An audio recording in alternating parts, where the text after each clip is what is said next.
esse trabalho, a formação profissional em serviço social, um ensaio sobre o processo de expansão e mercantilização do ensino superior no estado do Maranhão, 2016 a 2018, compreende como um resultado de pesquisa iniciada no Grupo de Estudo e Pesquisa em Serviço Social, Movimentos Sociais e Políticas Públicas, coordenado pela professora Denise, onde eu me detenho a discutir o processo de expansão do serviço social no estado do Maranhão, sobretudo pelo viés do ensino à distância, onde a gente faz uma pesquisa de campo no primeiro momento, em outros momentos não para fins do TCC, mas no grupo de pesquisa para compreender o ponto de vista do Conselho Regional de Serviço Social, o processo de acompanhamento do Conselho a respeito das instituições de fiscalização do trabalho docente, do campo de estágio, e para fins do TCC, esse texto ele vem compilar as pesquisas que já foram feitas e destacar como está sendo expandido o serviço social no estado do Maranhão pelo viés do ensino à distância,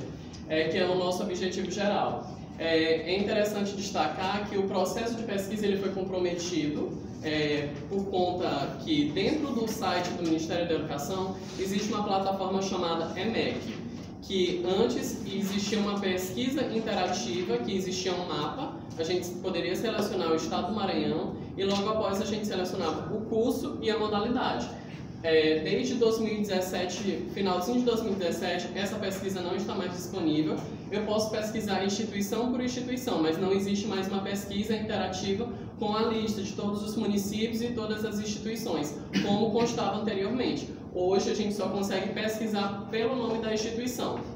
Durante o período de pesquisa, como consta no texto, no primeiro momento, em 2016, foram encontradas 25 instituições em 12 municípios, mas esse número mudava, assim, relativamente de 2 em 2 semanas, 12 instituições em 10 municípios, mostrando o processo de precarização do serviço social pelo viés do ensino à distância. Como objetivo específico, a gente tem que compreender a concepção da educação na atualidade frente às reformas dos governos neoliberais e fortificadas pelo governo Temer. Para conseguir chegar nessa concepção de crítica desses governos, foi realizada uma pesquisa histórica com base no materialismo histórico dialético, que, segundo Antônio Carlos Gil, compreende melhor o movimento da sociedade, como o próprio Marx diz, que o concreto é concreto, porque é a síntese de várias determinações. Então, partimos do pressuposto desde o governo de Getúlio Vargas, com a criação do Ministério da Educação e Saúde Pública, chegando nos outros governos, passando pela ditadura, com o incentivo da ciência e da tecnologia, com o ideário da privatização, de que privatizar dá mais lucros, investir em áreas científicas que dão mais retornos financeiros seria melhor para o país, até chegar nos governos de Fernando Henrique Cardoso, Lula, Dilma e Temer, onde a gente tem a criação a reformulação do Enem, a criação do SISU, do ProUni, a reformulação do FIES, e como a gente pode compreender como isso se gerenciou na sociedade, gerando um processo mercadológico do ensino, não somente do serviço social. Por quê? Porque quando a gente discute um processo de expansão, a gente tem que pensar no público e no privado. E o que houve foi um incentivo no capital privado, por exemplo, pelos viés do FIES e do ProUni, que nada mais é do que um incentivo ao capital privado, ao passo que também a empresa que recebe esse estudante, ela deixa de pagar impostos, ou seja, não é pensando somente no público ou pensando na democratização do ensino superior, mas pensando exclusivamente no capital. Como também, como objetivo, a gente tem analisar os impactos do ensino à distância no serviço social, sobretudo no estado do Maranhão, e os reflexos deste processo no fazer profissional do assistente social. O que verificou-se foi que há um processo de precarização pela ausência de diálogo, pela ausência de debate, grade curricular muito enxuta, que não incentiva o aluno à pesquisa, à extensão, com disciplinas totalmente aleatórias do serviço social, por exemplo, disciplina obrigatória de marketing pessoal dentro da grade curricular do serviço social.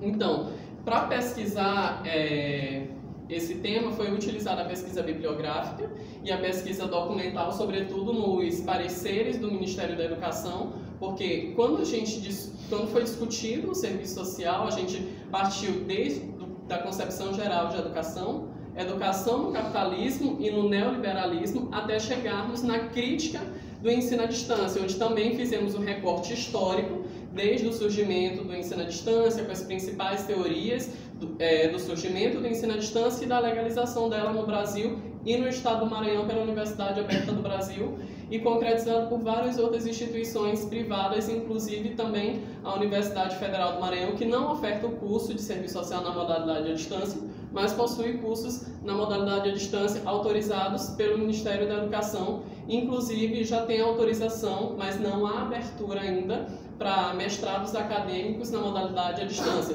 Somente o mestrado profissional, que é na rede nacional, que uma parte dele pode ser também na modalidade à distância. Está previsto para 2020 a abertura de cursos de mestrado e doutorado na modalidade à distância, na modalidade acadêmica. Como resultado de discussão, a gente percebeu que houve um processo de expansão do ensino, entre aspas, mas não houve um crescimento de uma qualidade do mercado de trabalho. Eu criei mais profissionais, mas eu não criei mais vagas de emprego. Não houve um crescimento progressivo dos dois. Eu criei mais profissionais, entre aspas, mas eu não criei mais vagas de emprego, ou seja, são mais pessoas no exército industrial de reserva, que prejudica o andamento da sociedade, prejudica a economia e, considerando fiéis o endividamento público muito grande, que o aluno que optou por essa modalidade não tem como pagar por conta de não haver uma boa política de emprego e renda. Não tem uma boa empregabilidade, não tem essa discussão. Vende-se o discurso de que o ensino à distância é uma alternativa para quem não tem um polo de uma universidade federal, de uma universidade estadual na sua cidade. Contudo, a gente percebe processo de precarização a partir do momento que uma instituição tem legalização para funcionar no Maiobão, mas tem muito aluno de São José de Ribamar e opta por fazer esse processo de criar um micropolo, sendo que esse micropolo pode ou não ser autorizado pelo MEC. Caso não seja autorizado pelo MEC, quem forma-se em São José de Ribamar não tem um diploma válido para executar o serviço social no estado do Maranhão e no Brasil. Ou seja, é um processo de precarização que, se a gente não percebe isso e fica comprometido dentro do site do próprio MEC, quando não disponibiliza essas informações de modo mais concreto e mais objetivo, leva um processo de, querendo ou não, de compra e venda, e precisa resolver com questões de relação de consumo, no caso o PROCON. Dentro do serviço social, a gente também pode analisar, dentro dessa perspectiva de analisar o ensino à distância, a gente pode perceber que, se é um processo de expansão, não é simplesmente ofertar. Mas eu vou ofertar um ensino à distância como, por exemplo, no município de Cajapió, que não tem um bom acesso à internet. Eu estou pensando nesse processo de expansão e democratização como? Se eu não tenho condições objetivas de que o aluno possa cursar. Então, pensamos que, se a gente quer discutir o ensino à distância, quer pensar ele como uma alternativa viável, a gente também tem que pensar outros processos que vão para além da oferta do ensino à distância. Mas pensar o ensino básico dessa criança, do adolescente, que possivelmente vai entrar no ensino superior à distância. Qual é a base crítica que ele vai ter? Paulo Freire, ele vai dizer que se a educação ela é libertadora. Se a educação não liberta o oprimido, o sonho do oprimido vai ser de ser opressor. Então, se a gente não discute esses processos sociais, que penso que também é um campo de atuação do serviço social, discutir esses processos sociais, a discussão do ensino à distância, seja ela no serviço social ou não, fica comprometida. E é isso.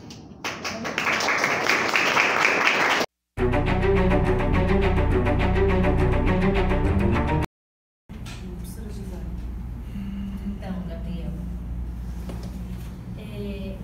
legal que traz um recorte de uma pesquisa de bastante tempo já, né?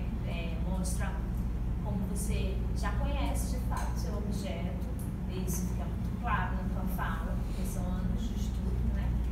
Então, você já conhece de fato seu objeto, conhece com bastante propriedade, isso é inegável. Como você consegue expor isso de maneira muito adequada. Creio eu que isso é fruto, claro, mérito seu, do seu estudo, de tudo que você você se aprofundou nesse debate durante todo esse tempo. Acho que o seu trabalho é retrato disso, né? Parece isso. Acho que só lá na quarta unidade poderia ser um pouquinho mais elaborado, mas isso é uma questão que você depois pode melhorar para seguir estudando. Provavelmente você vai seguir nessa área, né?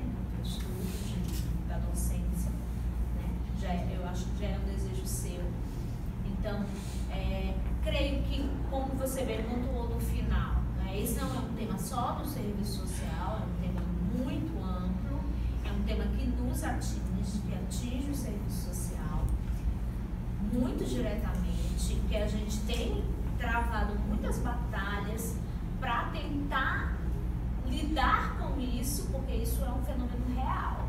Infelizmente, a EAD é um fenômeno, infelizmente, para mim, infelizmente, é um fenômeno real.